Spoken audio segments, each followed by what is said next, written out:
Assalamualaikum warahmatullahi wabarakatuh. Kami Waalaikumsalam. dari kelompok 7 yang beranggotakan Gina, Aprila, Hendriawan, Adi Supriyanta, dan Haris Rahman akan mempresentasikan materi terkait Epic Trend and Application of Data Mining yang terdiri dari beberapa poin. Yang pertama, spatial dan multimedia data mining, teks dan web mining, penerapan di bidang industri, di bidang finansial, dan di bidang biologi. Untuk materi pertama, spatial dan multimedia data mining.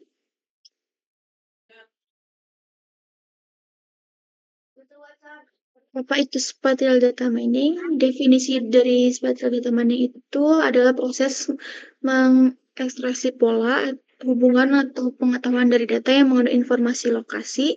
Data ini biasanya tersimpan dalam basis data spatial atau GIS. Contoh data spatial ini ada peta digital seperti Google Maps, GPS log, data pelacakan kendaraan, citra satelit dari NASA, kemudian ada data lokasi pengguna dari smartphone atau IoT.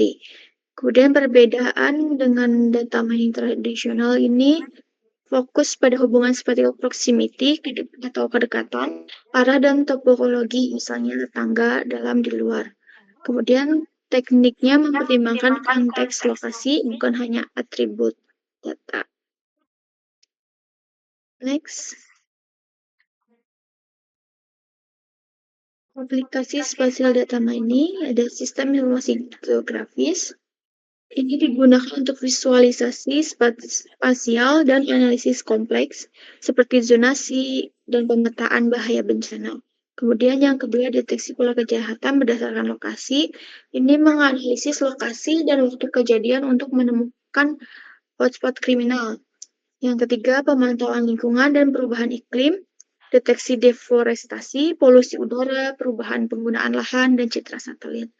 Yang keempat, perencanaan tata kota dan transportasi. Ini menentukan lokasi jalan, jalur angkutan, dan perumahan yang efisien berdasarkan pola spasial. Yang terakhir, lokasi bisnis dan pemasaran berbasis lokasi. Ini merupakan penempatan toko baru, iklan berbasis lokasi, location-based advertising. Next. Selanjutnya ada tren dalam spatial data mining. Yang pertama, integrasi dengan IoT dan sensor lokasi. Contohnya seperti GPS, drone, dan sensor lingkungan menghasilkan data spasial real-time. Yang kedua, analisis spasial real-time. Contohnya aplikasi navigasi seperti Waze, Gmaps yang memproses jutaan data dari lokasi secara langsung. Yang ketiga, kombinasi dengan machine learning dan AI untuk prediksi. Ini prediksi penyebaran penyakit, banjir, atau lintas dengan model prediktif berbasis lokasi. Yang terakhir, cloud-based spatial analytic. Contohnya pemrosesan spasial skala besar di cloud. Ada Google Earth Engine. Selanjutnya, ada teknik dalam spatial data mining. Yang pertama, spatial clustering. Spatial clustering ini mengelompokkan objek berdasarkan kedekatan spasial, algoritmanya DB-scan dan CT-DB-scan. Yang kedua, spatial classification, menetapkan kelas pada data berdasarkan fitur spasialnya, misalnya apakah ada tertentu rawan banjir. Yang ketiga, spatial association rules, ini menerapkan kelas pada data menemukan pola jika maka dalam konteks spasial. Contohnya jika ada tanaman dan sungai, kemungkinan besar ada burung. Yang keempat, ada spatial outlier detection. Ini menemukan anomali lokasi yang berbeda signifikan dari tetangganya. Yang terakhir ada spatiotemporal mining, menganalisis data spasial yang berubah terhadap waktu, cocok untuk studi epidemiologi, iklim, dan transportasi. Next. Selanjutnya, apa itu multimedia data mining? Multimedia data mining ini merupakan proses menemukan pola dan informasi dari data multimedia seperti gambar, suara, video, dan teks terstruktur atau tidak terstruktur. Tantangan dari multimedia data mining ini dari volume ukuran file multimedia yang besar, varietas, banyak format dan jenis data, verifikasi, validasi konten multimedia lebih sulit dari teks. Perbedaannya itu perlu ekstraksi fitur visual atau audio, bukan sekedar analisis atribut, numerik, atau teks. Next. Aplikasi multimedia data mining yang pertama pengenalan wajah dan objek, facial atau object recognition ini digunakan dalam keamanan, media sosial, dan perangkat pintar. Yang kedua ada analisis video CCTV untuk keamanan, ini digunakan identifikasi kejadian mencurigakan secara otomatis dari video. Kemudian rekomendasi konten multimedia, YouTube, Spotify, Netflix, untuk menambah metadata dan isi konten untuk menyarankan video atau lagu. Yang keempat, diagnosis medis dari Cetra. Ini analisis gambar medis, MRI, X-ray, untuk deteksi kanker, tumor, dan lain-lain. Kemudian analisis sentimen dari video atau audio, deteksi ekspresi emosi dari video atau audio pengguna. Selanjutnya, ada tren dalam multimedia data mining. Yang pertama, deep learning untuk pengenalan citra dan suara. Kemudian yang kedua adalah video mining dan summarization otomatis. Ini pembuatan ringkasan otomatis dari video panjang dengan highlight penting. Yang ketiga, multimodal data mining, kombinasi teks, suara, dan visual. Contohnya di model clip dari OpenAI. Yang terakhir ada AR dan VR, ini menambah data interaksi pengguna dalam lingkungan augmented atau virtual reality. Next. Selanjutnya ada teknik dalam multimedia data mining. Yang pertama di feature extraction, ini mengambil fitur dasar dari gambar, audio, video seperti warna, bentuk, dan suara. Yang kedua ada content based retrieval, untuk menemukan multimedia berdasarkan konten, bukan nama atau labelnya. Yang ketiga, multimedia clustering, untuk mengelompokkan data multimedia berdasar fitur visual atau suara. Yang keempat ada classification and labeling. Ini memberikan label otomatis seperti hewan, manusia, dengan CNN transfer learning. Yang terakhir ada multimodal fusion, menggabungkan data visual, audio, dan teks dalam satu mode analisis. Next. Tantangan umum dalam multimedia data mining ini, yang pertama ada ukuran dan kompleksitas data. Data spasial dan multimedia memiliki ukuran besar dan struktur kompleks. Yang kedua ada kualitas dan keakuratan data spasial atau multimedia. Data spasial ini biasanya ada kesalahan GPS, resolusi rendah peta. Di data multimedia ada noise, distorsi gambar atau suara. Yang ketiga, kebutuhan akan komputasi tinggi dan storage besar. Yang terakhir ada etika dan privasi data. Next. Selanjutnya, materi akan disampaikan oleh Kak Haris. Silahkan. Baik, untuk pemaparan selanjutnya mengenai text mining dan web mining. Apa itu text mining? Text mining adalah proses memperoleh informasi bernilai dari data teks tidak terstruktur menggunakan teknik natural language processing atau NLP, statistik, dan machine learning. Contohnya seperti mengidentifikasi sentimen dalam ulasan produk, lalu ada menganalisis berita politik. Selanjutnya ada proses text mining. Ada beberapa proses ya. Di sini ada text processing, yaitu proses pembersihan data teks mentah dari berbagai elemen yang tidak relevan seperti tanda baca, angka, simbol, dan kata-kata umum. Langkah ini mencakup tokenisasi, framing, dan lemization yang bertujuan untuk mengubah kata ke bentuk dasar. Proses ini sangat penting karena teks mentah sering tidak terstruktur dan mengandung banyak noise. Yang selanjutnya ada text transformation, yaitu proses mengubah teks yang telah dibersihkan tadi menjadi bentuk representasi numerik atau simbolik agar dapat diproses oleh algoritma komputer.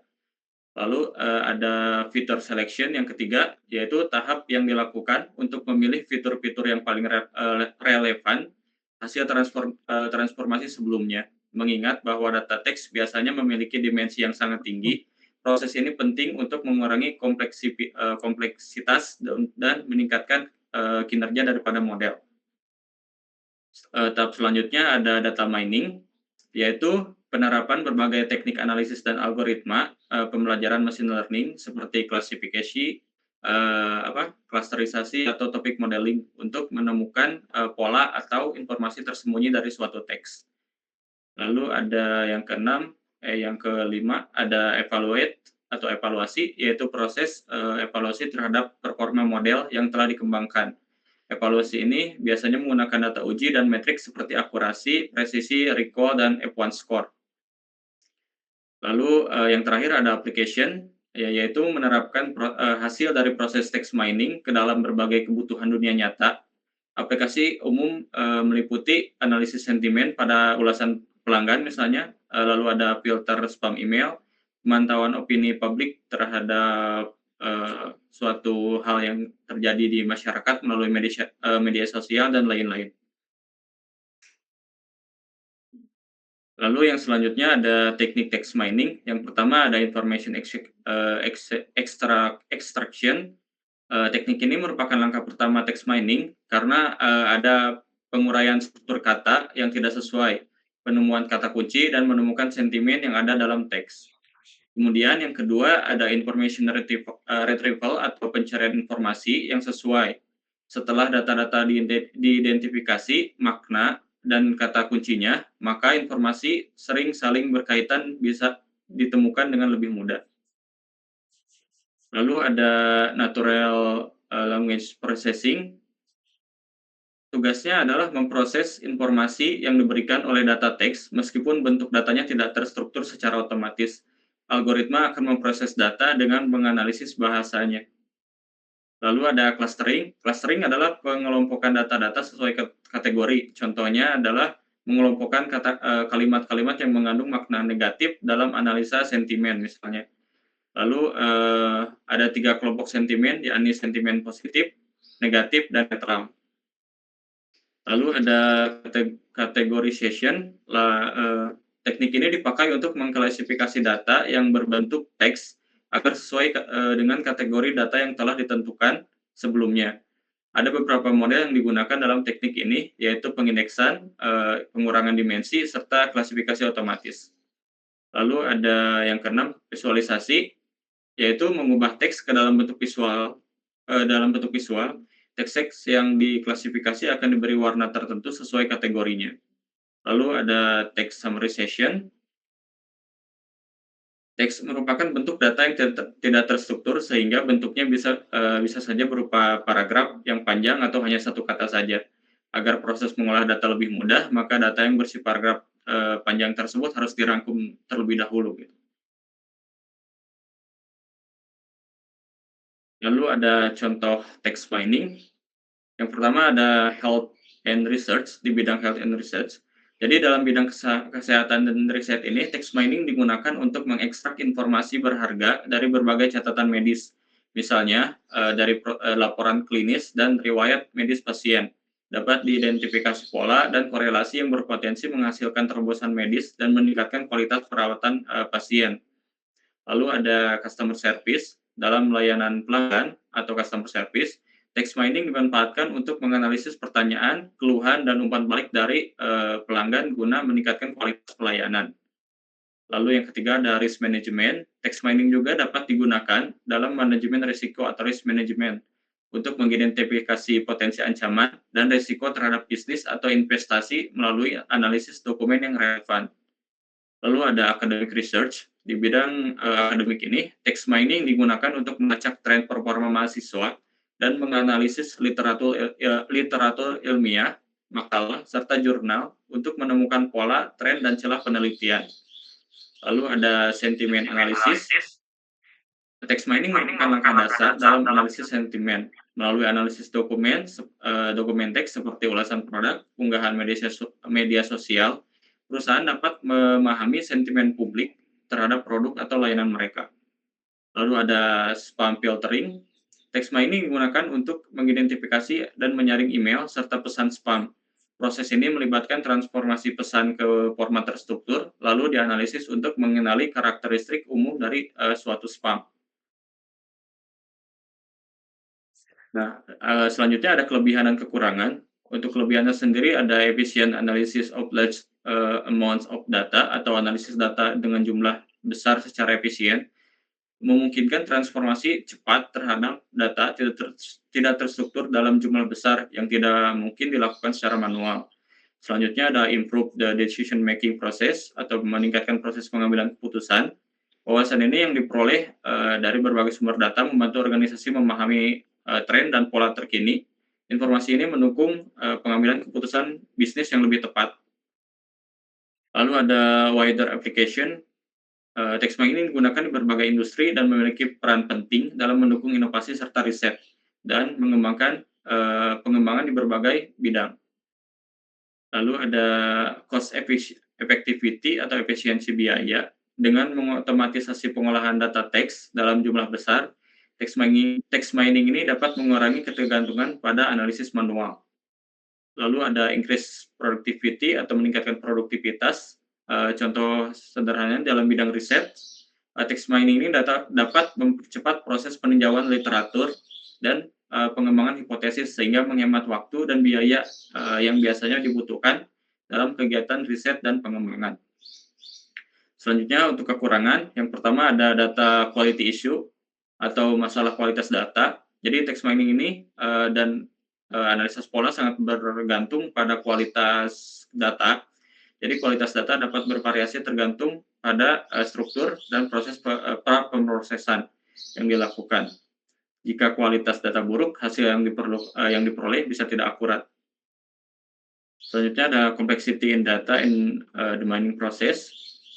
Bahasa alami bersifat kompleks dan sulit untuk ditransformasikan secara konsisten. Contohnya, teks bisa mengandung noise seperti spam, konten tidak relevan, dan atau kesalahan data bahasa. Selanjutnya ada computational cost atau biaya komputasi. Jadi text mining ini biasanya memproses data lebih besar, jadi memerlukan penyimpanan, pengelolaan serta pemrosesan yang sumber dayanya lebih besar sehingga menyebabkan adanya biaya komputasi. Selanjutnya ada data privacy issue. Dalam text mining seringkali kata yang diproses mengandung informasi pribadi atau sensitif. Pengolahan data semacam ini harus mematuhi regulasi perlindungan data dan memerlukan persetujuan eksplisit dari pemilik data.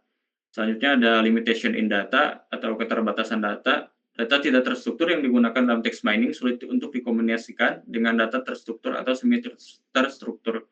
Selain itu, algoritma text mining seringkali belum mampu sepenuhnya menangkap nuansa komunikasi manusia seperti emosi atau ironi. Selanjutnya ada web mining. Jadi web mining adalah proses menemukan pola dari data web berikut isi halamannya, struktur hyperlink, dan log aktivitas pengguna. Lalu menyediakan insight dari perilaku pengguna dan struktur situs. Contohnya ada scraping harga produk dari Tokopedia, Shopee, dan Lazada untuk analisis perbandingan harga. Nah, selanjutnya ada jenis web mining. Yang pertama ada web content mining. Jadi web content mining ini adalah proses ekstraksi informasi yang berguna dari konten dokumen web. Jadi konten web bisa berupa berbagai jenis data seperti teks, gambar, audio, dan video. Konten ini merupakan kumpulan data atau informasi yang ditampilkan dalam halaman web dan dirancang untuk memenuhi kebutuhan pengguna. Nah, melalui web mining ini, kita bisa menemukan pola-pola yang menarik dan relevan terkait preferensi pengguna. Selanjutnya ada web content mining. Jadi maksudnya web structure mining. Web structure mining ini merupakan proses penemuan informasi struktural dari web. Struktur ini biasanya dipresentasikan sebagai graf, di mana halaman web berfungsi sebagai simpul atau nodes, dan hyperlink sebagai penghubung antara halaman atau edge. Nah, web structure mining ini memberikan ringkasan terstruktur dari sebuah situs web dan membantu mengidentifikasi hubungan antara halaman berdasarkan informasi atau koneksi langsung. Yang selanjutnya ada web usage mining. Web usage mining ini ada proses untuk menemukan pola pengguna yang menarik dari kumpulan data besar terkait aktivitas pengguna. Nah, untuk proses web mining sendiri terdiri dari 4 tahap utama. Yang pertama pengambilan data atau raw data, dilakukan menggunakan web crawler, scraper, atau API untuk mengekstraksi informasi dari berbagai halaman web. Tahap ini penting karena menentukan kelengkapan dan kualitas data yang akan dianalisis. Selanjutnya ada tahapan pemrosesan data yang mencakup pembersihan elemen HTML, parsing structure, lalu ada normalisasi format data, serta penanganan nilai kosong atau tidak valid. Nah, setelah data bersih dan terstruktur, tahap selanjutnya adalah analisis pola menggunakan teknik data mining dan machine learning seperti clustering, classification, association rule, dan analisis urutan atau clickstream. Tujuannya adalah untuk menentukan insight tersembunyi dari perilaku pengguna maupun struktur web. Nah, langkah terakhir adalah visualisasi. Jadi, hasil analisis disajikan melalui visualisasi seperti dashboard interaktif, grafik tren, atau visualisasi lainnya. Lalu ada teknik data mining. Yang pertama ada web crawling. Jadi web crawling ini proses pengambilan halaman-halaman situs web secara otomatis dan terstruktur menggunakan program khusus. Proses ini memungkinkan pengumpulan data dalam skala besar dari berbagai halaman web. Nah, selanjutnya ada parsing atau ekstraksi data, yaitu proses untuk pengambilan dan membersihkan konten dari struktur HTML. Pada tahap ini, elemen-elemen penting seperti teks, link, gambar, dan metadata diidentifikasi dan diekstrak untuk keperluan analisis lebih lanjut. Lalu yang selanjutnya ada pattern discovery, yaitu analisis terhadap pola-pola penggunaan dan struktur data. Ini mencakup analisis urutan klik pengguna atau clickstream analysis, mining asosiasi untuk menemukan hubungan antara item atau aktivitas pengguna. Selanjutnya ada machine learning. Nah, teknik machine learning diterapkan untuk melakukan prediksi perilaku pengguna berdasarkan data historis serta membangun sistem rekomendasi konten yang dipersonalisasi. Selanjutnya ada aplikasi web mining. Yang pertama ada personalized marketing. Jadi web mining ini dapat digunakan untuk menganalisis perilaku pengguna di situs web dan platform media sosial.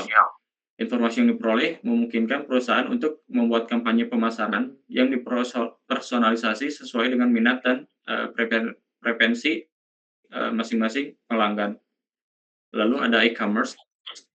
Jadi dalam e-commerce ini web mining membantu menganalisis perilaku pengunjung di situs belanja daring.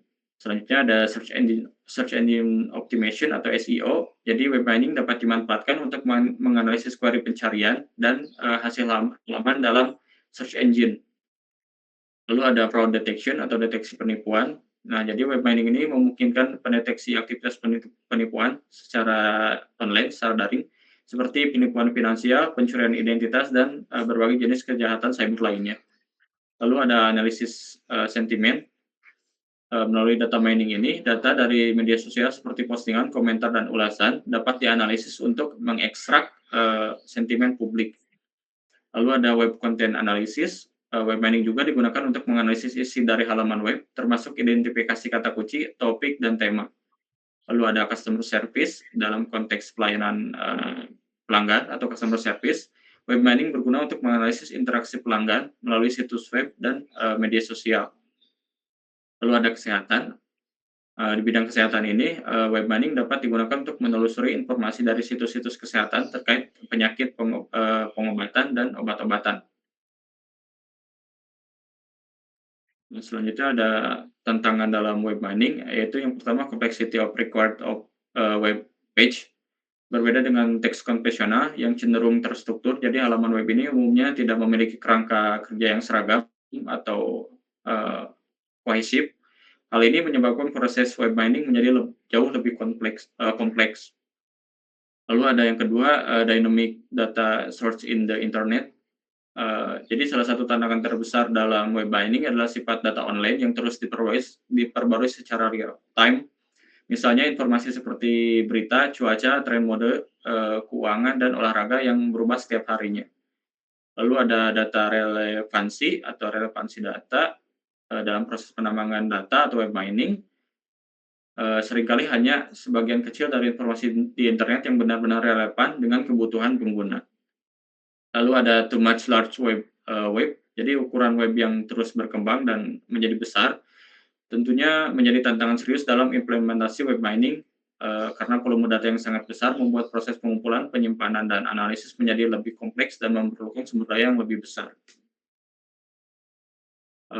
Untuk selanjutnya saya serahkan kembali ke moderator.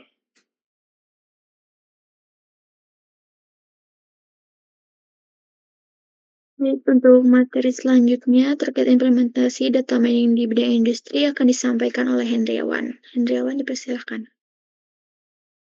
Baik, terima kasih. Di sini saya akan menjelaskan tentang implementasi data mining di bidang industri. Next. Nah, penerapan di bidang industri itu data mining telah menjadi fondasi utama dalam transformasi industri modern.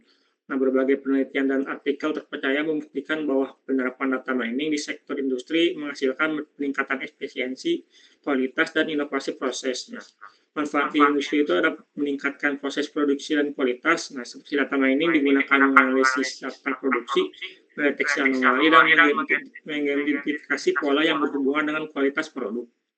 Nah, yang selanjutnya itu ada prediksi dan pemeliharaan preventif.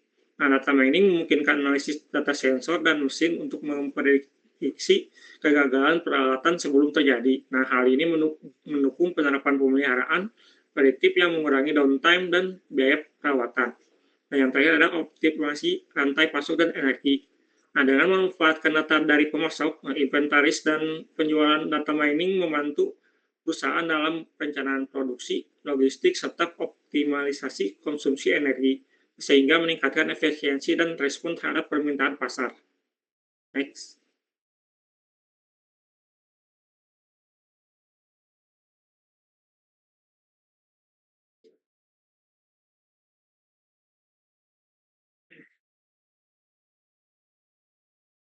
Oke, selanjutnya di sini ada spesial data mining industri. Nah, untuk penerapannya itu ada di logistik seperti optimasi rute pengiriman berdasarkan lokasi kota.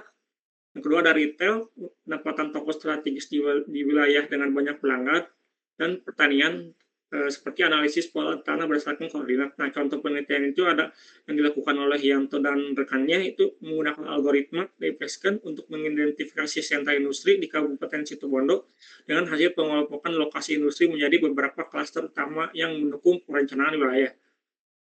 Next. Nah, yang selanjutnya ada multimedia data mining di industri. Untuk penerapannya itu seperti manufaktur, deteksi cacat produksi melalui analisis gambar, ada media seperti rekomendasi konten video di platform streaming, dan yang terakhir ada keamanan untuk pengenalan wajah dari CCTV. Nah, untuk contoh penelitiannya itu yang dilakukan oleh Yuliana dan Sari yang menunjukkan bahwa algoritma K-means efektif dalam mengelompokkan siswa multimedia berdasarkan keahlian fotografi dan kameraman, sehingga membantu pengolahan data dan meningkatkan mutu pembelajaran. Next. Nah, yang selanjutnya ada text data mining di industri. Untuk penerapannya itu adalah layanan pelanggan, seperti analisis sentimen dari ulasan pelanggan. Kedua ada keuangan untuk deteksi penipuan dari laporan teks. Dan yang terakhir manufaktur untuk klasifikasi laporan kerusakan mesin. Nah, untuk contoh penelitian itu yang dilakukan oleh Briano dan rekan-rekannya untuk menggunakan teknik text mining dan model Roberta untuk menganalisis sentimen ulasan pengguna aplikasi Klik Indomaret untuk mengidentifikasi area perbaikan utama dalam bisnis omnichannel. Next. Dan terakhir adalah web data mining di industri. Untuk penerapannya itu ada e-commerce untuk memprediksi pembelian berdasarkan perilaku pengguna, ada pemasaran digital untuk segmentasi pengguna untuk iklan bertarget, dan yang terakhir ada media sosial untuk analisis tren dari interaksi pengguna. Nah, untuk penelitiannya itu yang dilakukan oleh Lois dan rekan-rekannya untuk mengembangkan aplikasi web menggunakan algoritma a priori untuk menganalisis pola pembelian konsumen, membantu toko Lumbini Mart meningkatkan strategi promosi dan penjualan. Next.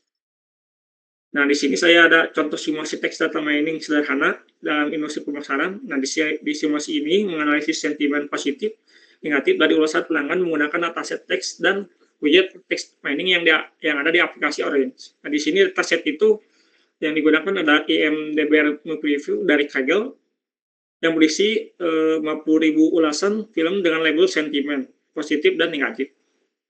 Next. Di sini ada dataset IMDb Movie Review-nya. Di sini ada 2 kolom, ada review dan sentimen. Next.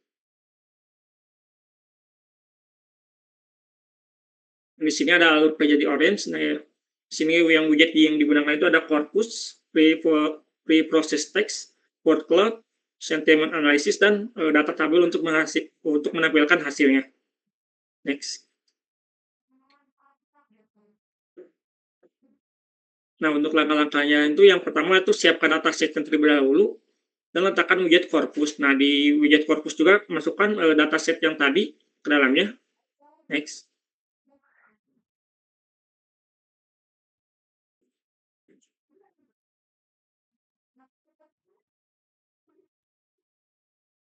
Nah, yang selanjutnya itu tambahkan widget pre-process text. Nah, di sini opsi yang diaktifkan itu sebagai berikut. Yang pertama itu ada tokenisasi, nah untuk memecah teks menjadi kata-kata. Yang kedua ada stop word untuk menghilangkan kata umum seperti the atau is yang tidak informatif.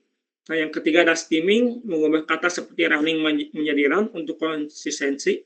Dan yang terakhir adalah lowercase untuk mengubah semua huruf menjadi huruf kecil semua. Next.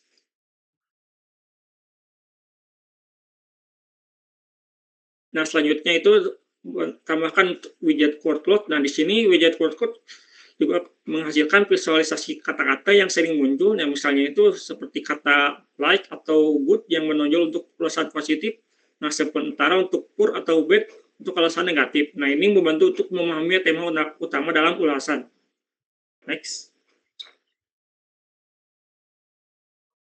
Nah, di sini tambahkan widget sentiment analysis untuk menganalisis sentimen ulasan yang dari dataset sebelumnya. Nah, di sini pilih metode yang ingin digunakan. Nah, di sini saya menggunakan metode Fadder untuk memprediksi sentimen positif atau negatif nah berdasarkan teks yang telah diproses.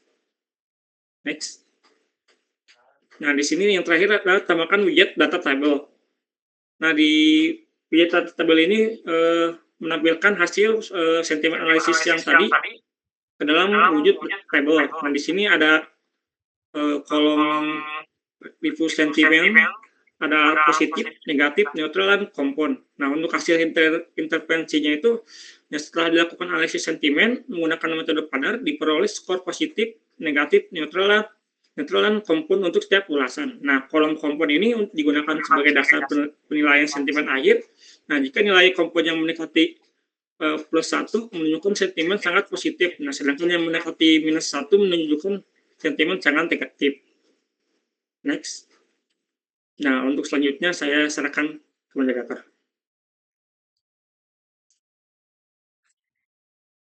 Terima kasih Hendrawan. Untuk materi selanjutnya terkait implementasi data mining di bidang finansial akan disampaikan oleh Aprila. Aprila, silakan. Terima kasih. Selanjutnya ada implementasi data mining di bidang finansial. Implementasi data mining di bidang finansial itu adalah merupakan proses menggali pola dan wawasan dari data besar yang penting dalam dunia keuangan. Penerapannya meliputi prediksi risiko kredit seperti tadi, deteksi fraud, segmentasi nasabah, dan proyeksi harga saham.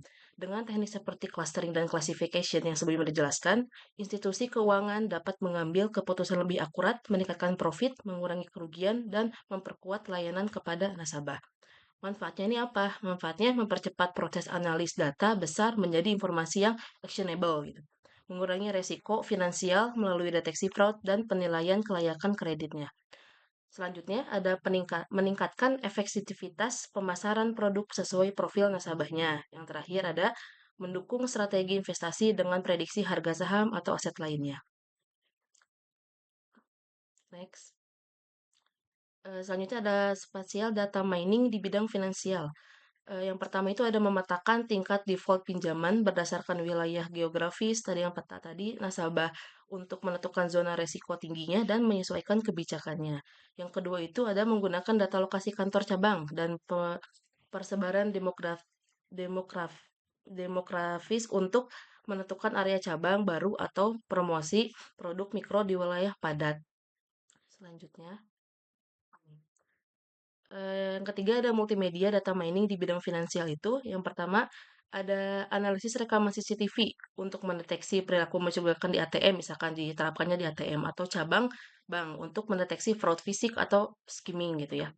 Yang kedua ada pemeriksaan wajah face recognition di mobile banking. Kita sudah tahu ya sudah banyak kalau mau masuk mobile banking ada face recognition-nya gitu. Untuk autentifikasi nasabah otomatis. Yang ketiga itu ada analisis suara. Suara kontak call center ya ini fungsi untuk mendeteksi sentimen atau upsell peluang produk berbasis pola suara dan intonasi. Next. Nah, selanjutnya ada web data mining di bidang finansial. Nah, mining perilaku pengguna dapat dalam platform fintech web banking seperti kalau kita mengunjungi web banking gitu ya, ada klik kunjungan halaman produk durasi sesnya itu kita yang klik nanti diproses oleh web data ini untuk rekomendasi produk atau revision Chrome gitu ya. Terus selanjutnya ada analisis data dari forum diskusi investor atau media sosial tentang saham tertentu untuk memprediksi minat investor atau sentimen pasarnya gitu. Jadi yang pertama itu ada dari menggunakan klik, yang kedua itu ada analisis data dari sosial media untuk menentukan prediksi minat investor atau sentimen pasar, contohnya di bidang finansial. Yang ketiga ada scraping data web seperti harga saham dari seperti contohnya dari Yahoo Finance, kemudian digunakan sebagai input prediksi seperti studi prediksi harga saham dengan BCA dengan LSTM yang mencapai akurasi tinggi. Ini contoh presentasinya. Selanjutnya, ada text data mining di bidang finansial. Yang pertama itu analisis sentimen berita keuangan untuk memprediksi arah pasar saham atau saham individu berdasarkan sentimen positif, negatif berita. Yang kedua itu ada mining laporan keuangan, laporan auditor dan dokumen kredit untuk mendeteksi potensi fraud atau anomali akuntansi. Yang ketiga itu ada analisis survei nasabah atau dokumen komentar untuk memahami kebutuhan current risk atau efektivitas produk.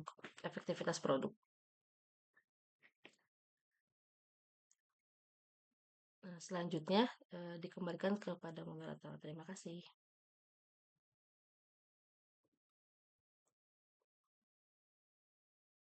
Untuk materi terakhir terkait implementasi data mining di bidang biologi akan disampaikan oleh Pak Adi. Jadi dipersilahkan. Baik, terima kasih. Selanjutnya saya akan mempresentasikan tentang implementasi data mining di bidang biologi. Penerapan data mining pada bidang biologi ini berkaitan dengan ilmu pengetahuan yaitu bioinformatika. Bioinformatika ini merupakan perpaduan biologi dan teknologi informasi yang dilatar belakangi oleh ledakan data observasi biologi. Contohnya pertumbuhan pesat, database DNA pada GenBank. Seperti terlihat pada grafik di layar. GenBank adalah database utama dalam biologi molekuler yang dikelola oleh NCBI atau National Center for Biotechnology Information di Amerika Serikat. Data mining dapat digunakan untuk mengolah data berskala besar untuk menggali informasi yang terpendam yang ada di dalamnya. Next. Dalam bioinformatika ini, data mining dimanfaatkan untuk menganalisa data hasil observasi biologi seperti sequence DNA, deretan asam amino, ekspresi gen, agar menjadi informasi yang bermakna. Informasi yang diperoleh dari analisa bioinformatika ini dapat bermanfaat bagi dunia kedokteran modern untuk menyusun strategi terapi medis yang efektif. Next. Selanjutnya untuk contoh implementasi spatial data mining di bidang biologi, ini seperti yang dilakukan pada penelitian oleh Rahmawati dan Savitri dengan judul penelitiannya yaitu analisis spasial penyebaran penyakit demam berdarah dengue dengan indeks Moran dan Gerris C Ini yang dilakukan dari studi kasus di Kota Malang tahun 2011.